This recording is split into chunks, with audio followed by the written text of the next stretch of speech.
Hey guys, what's up and welcome to the channel. I'm the Shotgun Shogun and this is Damage by the Numbers. Today we are going to be taking a look at Last Rider Krau. Now we did get the modifiers. A lot of people I've already seen complain about how bad the modifiers are on his S3. It's an AoE defense penetration horse. Of course it wasn't going to one-shot everything, but let's first take a look at what we can get out of this, what his modifiers are, and what we're looking at. So his modifiers on his S1 are going to end up being 0.7 on the attack rate, 1 on the power, and then 10% max health. This is pretty good. This is in line with a lot of the other HP scaling bruisers, knights, things along those lines, your A Tywins, your FCCs, things along those lines. Now his S3 is going to be 0.3 on the attack mod, 1 on the power, and then 6% on the flat HP mod. Now this is going to go up 20% every single time that you do this, so this is going to end up being pretty decent depending, right? But the big thing here is that it does penetrate defense. Arius don't care, other than the damage share, right? You want to be a huge fat tank, don't care. He's going to pen that defense. So that's, I think, something that a lot of people are kind of missing out on, right? He is in it for the long run. He's in for the last ride, right? So the big thing here is a lot of people were expecting, boom, he's just going to cleave and leave, right? Anybody who expected that, just, I don't know what to tell you, right? So let's just give him the base right here, okay? So we're going to be looking at, you know what, actually, let's use one of my units for a benchmark, right? So let's see what we can end up getting and what we can realistically get out of this character. So we're going to come in here. He has the same stats as Krau, right? Obviously. So we're going to just take and put some gear onto my Krau here. So for benchmark, I don't have him fully awakened, so that is going to be a little bit less here. I also don't have any sort of self imprint. So we'll have to work with what we have, right? Now I know that you're going to be like, why are you putting a resist set on? It's because it's one of my faster, higher HP sets, right? So we're going to put him in specifically my Fallen Cecilia gear. Ignore the extra resist or the resist sets. Like I said, it's pretty much my biggest sets here in terms of extra HP as well as speed, which we want him to be very, very fast, right? So he's going to be pretty fast. I can see where we can put maybe a little bit more speed on him, but we're going to have 27.4k HP, 213 speed, 1400 defense. That's thick. That is thick. So we're going to use these as a baseline right here. Let me switch back to my calculator. I'm gonna move my window so I can see this. So these are the stats that we have.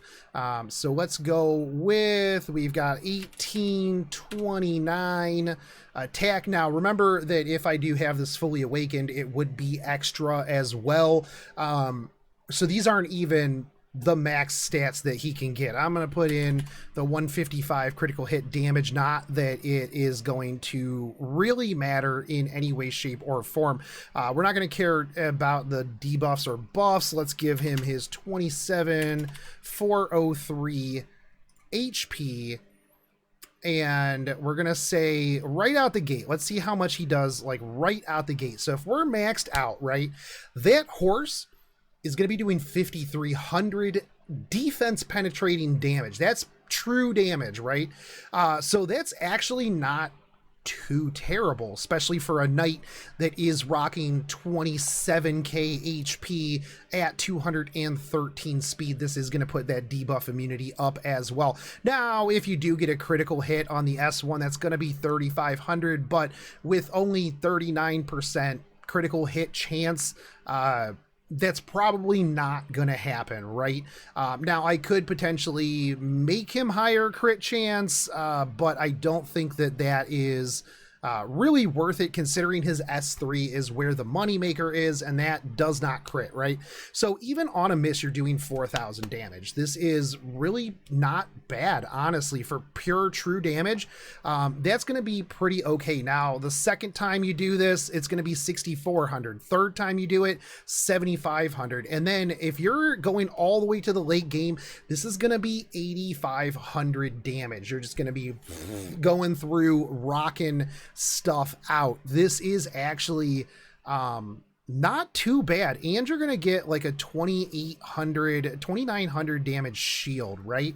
Not that this changes anything here, but it does definitely mean that the further you go into Frenzy, the further you get in here, this is going to be really, really strong.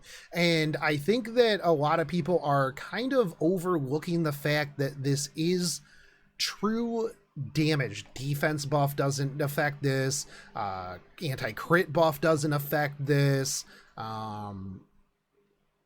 What else doesn't affect this? Obviously, defense modifiers on artifacts, defense on gear. So you can really go into some very, very big, thick teams and just absolutely hammer through this. If you add in an attack buff, you're doing another, what, 9,600? That's another 1,000 damage there. Even on the S1, like first turn, this is going to be 6,000 unmitigated damage. 72, 84, 96 right there. Now, even if you do defense break, it literally doesn't matter, right?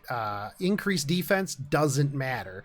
Target does matter. If you put target on them, 11,000 damage on the third turn attack stack right there. So this is going to be really big. If you're going in against elemental disadvantage, that's going to be even bigger. So you're going to have a lot of options here. You also have characters like FCC, right? Elemental disadvantage, or well, elemental advantage. Like right out the gate, you're doing 6,600. Now I know that's a drop in the bucket, but when you're going up against these tanky bruiser teams, you're going up against, you know, stall teams, things along those lines, every last little bit of damage that you can get is going to be good. Not only that, but like I said before, you get the shield, which I mean, sure, 8,700 is not, or 2,877, 8,700 would be amazing, but 2,877 is not a ton, but it's something, right? I do think that you know, that is I mean, putting points into this doesn't really add a ton, right? Another 900 on the shield seems a little on the weak side. You don't necessarily need this, right? I actually don't know that you need really the S1 either. You're just going to be there for the S3, for the horse, for the AoE horse. But I do think that this is actually pretty okay, right? Like I said, a lot of people I've already seen very unhappy with this. Let's see what happens if we put Portrait of Saviors on there. So right out the gate, if you're Portrait of Savioring, that's 8,000 damage. That's without target. That's with just an attack buff. So even if you take that off, 7,000 damage on elemental advantage, 6,400 off of it. So as you progress through, you're going to be doing quite a bit of extra damage here. If you go up against elemental advantage, if you get increased attack, you're going to be doing about 12,000 damage there at the very end, and you're still going to be super, super thick, right? So if we take these off, let's bring this back down here. This is, what else can we put on here? Not Victorious Flag. Not Daydream Joker. There's not really too many other ones that you would want on this, right? Rannon's Memorandum would make you faster, turn cycling. You can put Elbrus Ritual Sword. You can also make him an Arius Adamant holder. That way he brings even more mitigation. This is definitely a character that is in it to win it for the long run, right? So even if you're holding, let's say, an Arius Adamant or a Hillag Lance or a Steadfast Gatekeeper for cycling, you're going to eventually be doing a lot of extra true damage. Now, I do think that if you wanted to potentially build him as a high damage opener of some sort, coming in with the portrait for 8,000 pure damage is going to be pretty good. You can also run him with the likes of Assyria, with a Spirit's Breath Oxlots in order to get those turn cycling so that you can just be firing off horses like crazy, right? A Lot's Oxlots Assyria team would be interesting to run with him just for memes and for the funds. Do I think that he's an absolute must pull? I think that he's going to be very, very good, right? A lot of people thought that ML Haste wasn't very good when he first came out. Like, let's just take Haste. Haste has, I believe, very similar. So he's got 12% mod on his S3, right? So where he actually does quite a bit right out the gate on his S3 based on HP, Krau is going to have to scale up, right? So you're not going to end up doing as much as like an ML Haste, but I do think that he also has more on his S1. He's also Soul Weaver, so there's that. But I do think that ML Krau is going to be very good. Not only that, but he looks very good, right? Now, I don't think necessarily that you do have to put all of your points into it. I think that if you're looking at his overall shield, right? So if we go back to my stats here, what did I have? 27, 403 HP. So if you're looking at his shield, I mean, it does add another 900, which would add up over the long run. But I think that this might be something that you can skimp on early. It's definitely not a priority. S3 is going to be the absolute most priority right here. S1 also, I don't think necessarily needs much, because I believe that the speed is actually guaranteed. So I think that you don't really need to go too ham into the S1. Hold on one second. Epic7 DB.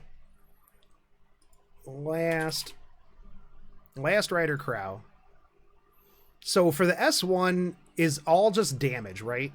So I don't think that you necessarily need to go into this. Now, it is nice, right? So if we come back over here and look, I mean, you're going to be doing 3,500 damage to, 1,000 defense target. Like, if you put that on there, let's just, we do have attack up. So he's not going to be really doing too much unless you somehow build him for crit damage. Let's see what happens if we, let's just say we put it to 250, right? You would actually be critting pretty okay with the S1. It's going to be hard to get these stats though, right? Especially with the speed. If we take the defense off, his S1 actually can hit pretty hard. But balancing those stats is going to be pretty tough. Actually, like, so I could probably bring this down to 2,400. Actually, let's pop back over and see what we could potentially get out of a crit chance build here. So let's bring this back up. Now, I do have Hilaglance on him, so there is that. But let me bring this back over here. We'll reduce your size, put you back over here. Let's see what we can do in terms of getting him crit chance and crit damage, right? So I can put my a Tywin gear on him, actually. Let's put a Tywin's gear. Is he HP? I wish you could just pick a person and take their gear. Okay, Tywin. A Tywin.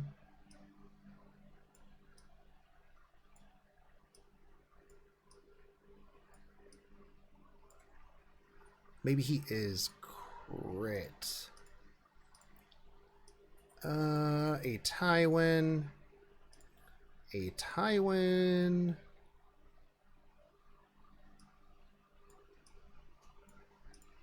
A Tywin. And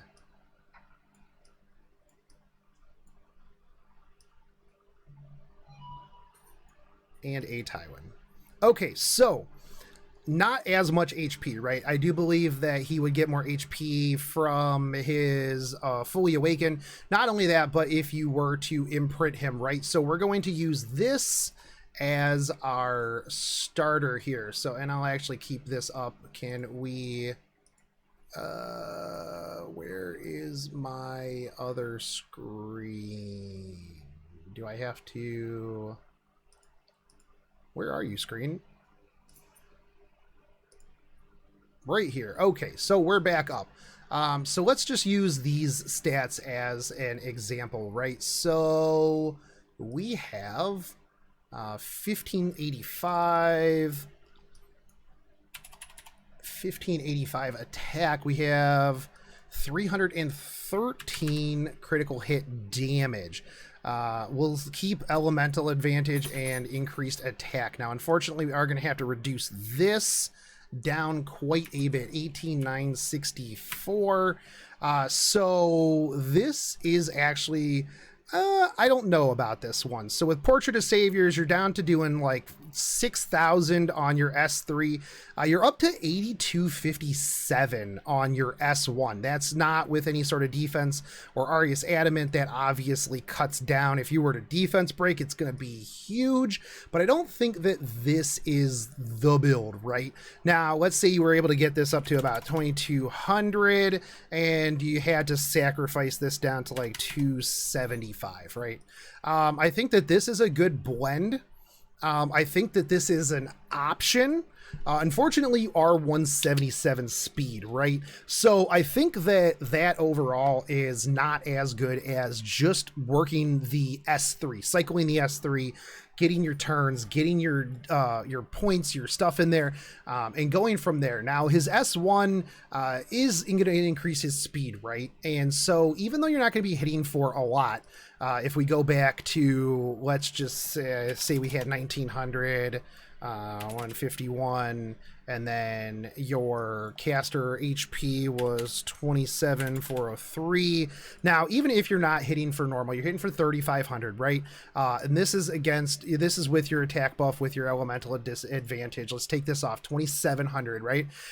So even though you're doing that at I think it was 213 speed, you're going to be zooming real fast, right? And that is you're going to be keeping speed buff up. You're going to be turn cycling very fast. So while you're lapping and just dumpstering on them, I think that is going to be really good. Now, that is S1 at max Molagora. You are going to only get you'll get about 600 damage off of that, right?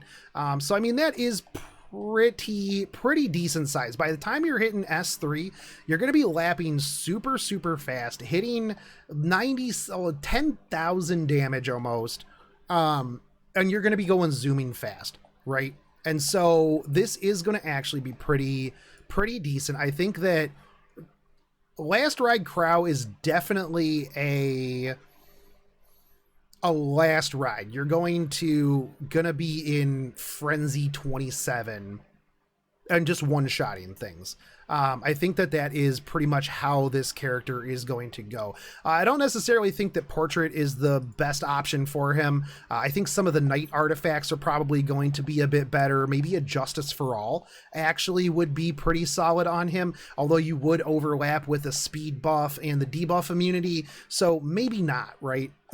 You wouldn't get too much else out of that. I think the big things for like a Falconer Query on that one are like continuous healing, speed, and the defense, stuff along those lines, right? Nothing you can't just give yourself as Last Ride Krau. So I think that he is going to be very good. Like I said, a lot of people very kind of disappointed in those S3 modifiers, but for 100% defense penetration that scales off of HP, I think that it was kind of expected, right? I think that he's going to be another good Knight pick. The defense pen is going to be really huge. Now, it's not going to really matter against like squishy teams, but going up against those bruisers, going up against the Alencias, going up against the other Kraus, going up against, you know, big, thick FCCs, Lilius, things along those lines, the turtle teams, that you're going to go really deep into. I think that he is a very solid pick. Like I said, I would probably put him on like an Arius Adamant. If we come over here to artifacts, let's take a look at like Knight artifacts. Crown of Glory actually probably would be pretty solid for him, just because you're going to be removing souls, right? It also increases his own defense. You can run, what was the other one that I was thinking about? What's the FCC one? Rise of a Monarch. This one actually would be pretty good so that he can give shields if he doesn't have shields, right? Also going to increase his defense here. Let's say you can't bring FCC. You can bring Last Ride Krau. He's going to be cycling really fast. He's going to be putting these shields up. I think that that's actually not a bad idea on him. Again, you can run things like Elbrus Ritual Sword, although he's going to be having speed anyways, so I don't think that that's really important. Holy Sacrifice is good. Adamant Shield, Arius, Hillag Lance, Steadfast Gatekeeper, anything, these two as giving him the extra speed, right? Hillag Lance is good unless you just want to use him for anti-cleave, right? In which case Steadfast Gatekeeper is not going to be too bad, just because it'll push you forward super, super fast, right? I think Hillag Lance is good. It'll give you the options to run him into single target teams, and go from there. Yeah, I think that it'll be interesting to see how he plays out. I'm definitely pulling for him just because he looks super amazing, and I've got crowd dupes that I need to get rid of, right? So I think that it'll be interesting. Everybody's going to complain about him and his modifiers. Maybe he'll get the A Tywin treatment eventually, but I think it's too early to call him garbage or not. But those are the damage by the numbers. I always do these videos, talk a little bit about what to put him in. I do think that speed is going to be the set, right? Speed HP, speed immunity, speed whatever, right? HP, defense, resist. I don't think that building him resist is worth. I don't think that it is worth, just because I do think that if you're going to build effect resist, you're going to build effect resist, right? Okay, his last one is just going to give me effect resist and 80 base HP, which will scale with percent HP, so that'll actually be pretty good. Also, I need to farm up these ancient creature nuclei. So definitely a good character to keep on your radar, especially if you need a knight, especially if you're having trouble with tanky bruiser teams. It's why ML Haste also started seeing some play into non-revive teams. But anyways, guys, that's it for me. If you like these videos, as always, make sure you subscribe to the channel if you are not already, and if you do, hit that bell button as well. But one thing you guys can really do to help me out, comment down below. It helps out with the YouTube algorithm, getting these types of videos seen by the people, sharing them out to all of the different places out there. I try to look at everything objectively and let you know my overall opinion on this. If the modifiers were a bit better, I think that he would be crazy OP. I think where he's at right now is very balanced, and he just looks super cool. But that's it for me, guys. I'll catch you on the next one. Take it easy, homies. Peace.